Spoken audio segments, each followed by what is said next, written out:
So for a family member, sometimes it's really difficult to understand, and seeing their family member in trauma reactivity or trauma repetition, sometimes it feels like they're creating the situation themselves. Sometimes it feels like they're being over dramatic. Oftentimes what you'll hear from a family member is, would you please just get over it? Well, if they could get over it, they would.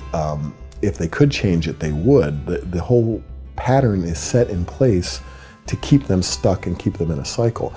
It's not a choice to stay in that cycle most of the times. There's a few individuals who maybe their identity has become their trauma, and they're seeking the attention of, look at how wounded I am.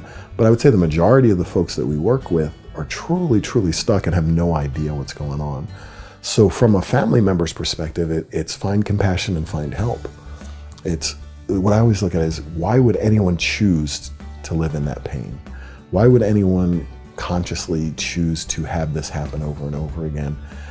What can I do to give them some options to do something different? And the truth is, a family member may not be able to do very much on their own. A lot of times the family member is the last person who's going to be able to help, because the client is going to have his walls up. There's a safety issue internally for them that has nothing to do with if the family member is a good person or not. It's about protecting that wounded, traumatized part of themselves. So the best thing they can do is seek out help, seek out knowledge. And oftentimes what we find is, when there's trauma in a family, that creates trauma for the family members. So seeking their own help.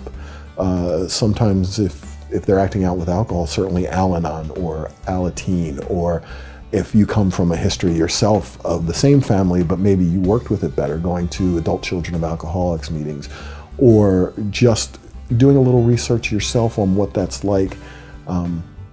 Trauma and addiction are family diseases. Very rarely does it not impact everyone in that family unit. So to truly heal from these things, we need to try and work on the whole family dynamic.